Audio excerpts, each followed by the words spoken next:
மத்திய நிதியமைச்சர் தாக்கல் செய்த அந்த வெள்ளை அறிக்கையில கருப்பு பணம் நீக்கும் அப்படின்னு சொல்லிட்டு 500 ரூபா 1000 ரூபா வந்து பண மதிப்பு நீக்க நடவடிக்கை எடுக்கும். அது ரூபாய் எந்த விவாதமும் இதுல வெள்ளை அறிக்கையில் வெளிப்படுத்தணும் விமர்சனம். இது முழுக்கவே டிஜிட்டல் பேமெண்ட்ஸ் பற்றி சொல்லியிருக்கிறோம்.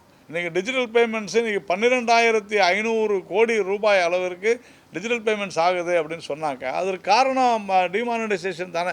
நம்ம ஒரு 10 ரூபாய்க்கு இன்றைக்கி ஒரு டீ கடையில் போனால் கூட கூகுள் பே அனுப்புகிறோம். 2014 இதே கமலாலயத்தில் நீங்கள் யாருன்னா உட்காந்துட்டு இருந்தபோது அதை பற்றி யோசனையாவது நடந்திருக்குமான்னா கிடையாது.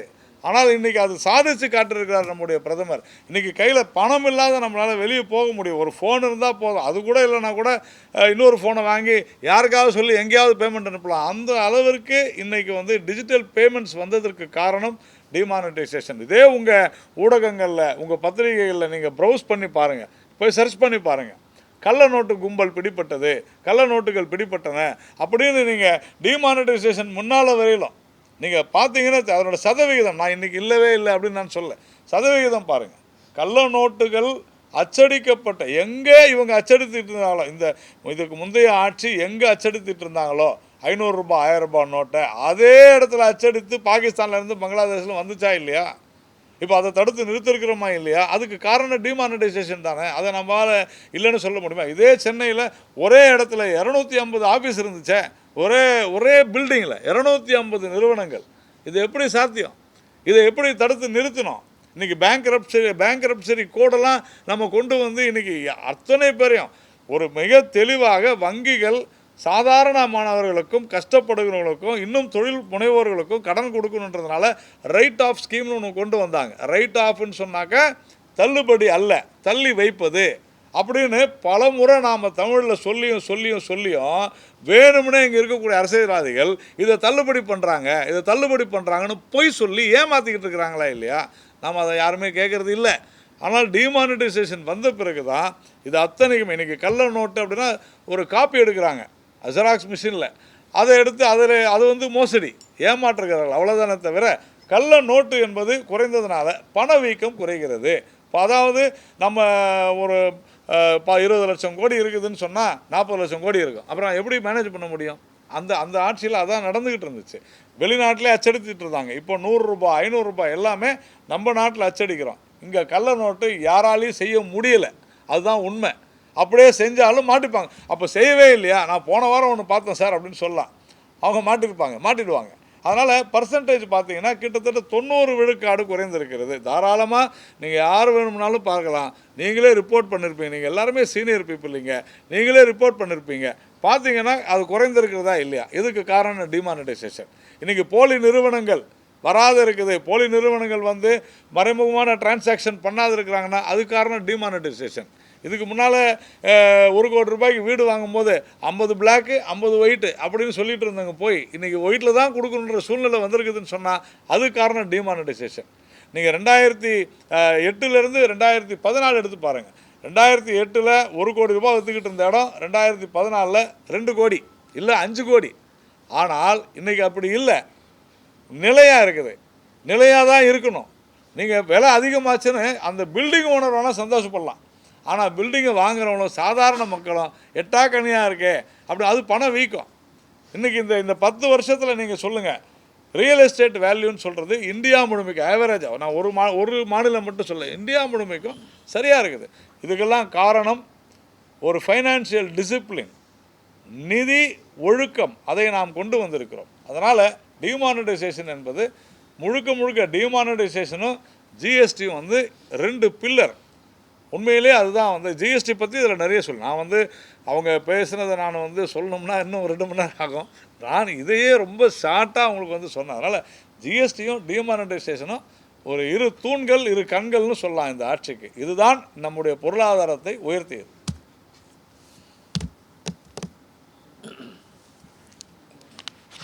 கேள்வி இருக்கப்பா?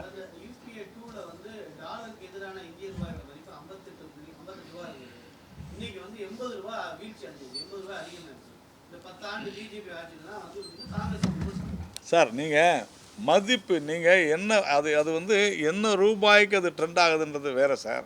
சர்வதேச அளவில் அன்றைக்கி எப்படி இருந்துச்சு, மற்றது எப்படி ஆப்ரேட் ஆகிருந்துச்சு, அப்படி தான் நம்ம பார்க்க முடியும். இன்றைக்கி இருக்கக்கூடிய சூழ்நிலை தான் அப்படி நீங்கள் வந்து பர்சன்டேஜ் வைஸில் ரேஷியோ கணக்கில் பார்த்தோம்னா இன்றைக்கி அதுதான் இந்த இதில் சொல்லியிருக்காங்க.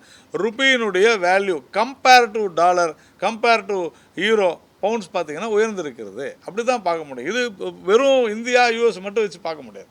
அது தெளிவாக இங்கே இந்த அறிக்கையில் சொல்லியிருக்கிறாங்க. அவ்வளோதானா? போகலாமா? தேங்க்யூ.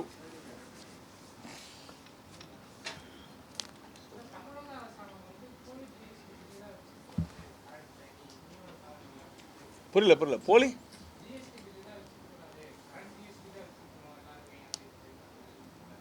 நீங்கள் சொல்கிறது எனக்கு புரியல. ஜிஎஸ்டி பில்லு வந்து போலியா வந்து தயார் பண்ணக்கூடாது. அப்படி தயார் பண்ண அந்த வணிக நிறுவனத்தோட ஜிஎஸ்டி உரிமை வந்து ரத்து செய்யணும்னு சொல்லிட்டு பத்திரப்பதிவுத்துறை அமைச்சர் வந்து வணிகத்துறை அமைச்சர் வந்து வான் பண்ணியிருக்காங்க.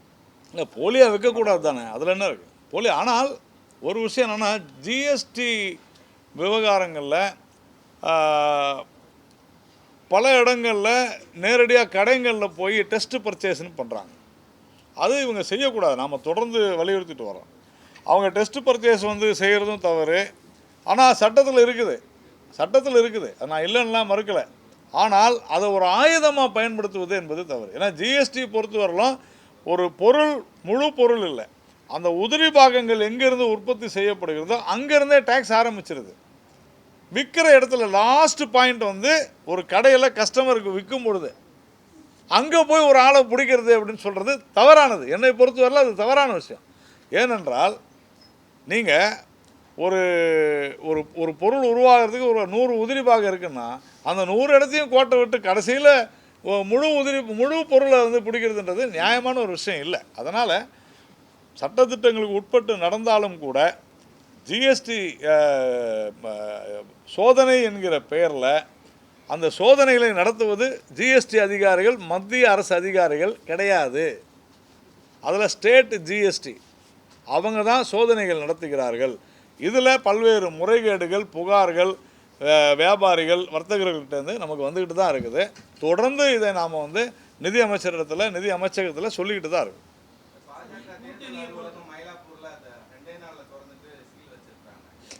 சார், அதில் கோவிலினுடைய அதாவது அந்த அந்த இடத்துல வியாபாரம் பண்ணிக்கிட்டு இருந்த ஒருவர் பிஜேபியுடைய நிர்வாகி, அவர் தன்னுடைய இடத்த அங்கே கொடுத்துருக்குறாரு. தெரியாத செஞ்சுருக்குறாங்க. அதை சரி நீங்கள் அப்படின்னா இல்லை முடியாதுன்னா சரின்னு சொல்லிட்டாங்க. சரின்னு சொல்லிவிட்டு உடனடியாக அந்த பலகையெல்லாம் அகற்றிட்டாங்க. அகற்றியும் வந்து நாங்கள் சீல் வைப்போன்னு ஒரு ஷோ பண்ணியிருக்கிறாங்க. அவ்வளோதான். இதுதான் நடந்த விஷயம். அந்த இடம் அங்கே பாஜக நிர்வாகி அந்த இடத்துல அவர் ஒரு தன்னுடைய பையனுக்காக வாடகைக்கு அது வச்சுக்கிட்டு இருந்திருக்காரு. அந்த இடத்துல அவங்க அதிகாரிகள் சொன்ன உடனே அதை எடுத்துட்டாங்க. வித்தின் 2 ஹவர்ஸே அப்படியான்னு சொல்லி எடுத்துட்டாங்க. எங்களையும் கேட்டாங்க, ஆமாம் அதை செய்யாதீங்கன்னு சொன்னோம். ஆனால் அதை எடுத்து அதை மூடிய பிறகு வந்து மறுபடியும் ஒரு 4 மணி நேரம் கழித்து மீடியாவை கூப்பிட்டு அவங்க வந்து நாங்கள் சீல் வைக்கிறோம் அப்படின்னு சொன்னால் அது நீங்கள் தான் முடிவு பண்ணாது. என்னென்னு கூட்டணி பேச்சுவார்த்தைலாம் போயிட்டு இருக்குது. பாமக தரப்புல வந்து 7 இடங்களுக்கு ஒத்து போனதா அதிமுக கூட்டணிக்கு இடம் போறதா தகவல் வந்து. சார், யூகங்களுக்கெல்லாம் நான் பதிலே சொல்ல முடியாது. இப்போதைக்கு யூகங்கள் தான், இப்போ அபிஷியலா யாருமே அறிவிக்கல. அப்போ அப்படியே வந்து அதான் யூகங்களுக்கெல்லாம் நம்ம பதில் சொல்ல முடியாது. யூகங்களாகவே தான் இருக்கும். மீடியா வந்து என்ன வேணாலும் சொல்லலாம். நாங்கள் வந்து எங்கள் கட்சியை பொறுத்து வரலாம், கூட்டணி அப்படின்னு சொல்கிறத அகில இந்திய தலைமை தான் முடிவு செய்யும். அதனால் அதுதான் நான் சொல்கிறேன், கூட்டணி பேச்சுவார்த்தை என்பது அதுக்குன்னு ஒரு டீம் இருக்குது, அவங்க செய்வாங்க. முடிந்த உடனே உங்களுக்கு தகவல் கொடுப்போம். அப்பப்போலாம் தகவல் கொடுக்க முடியாது. முடிந்த உடனே உங்களுக்கு தகவல்.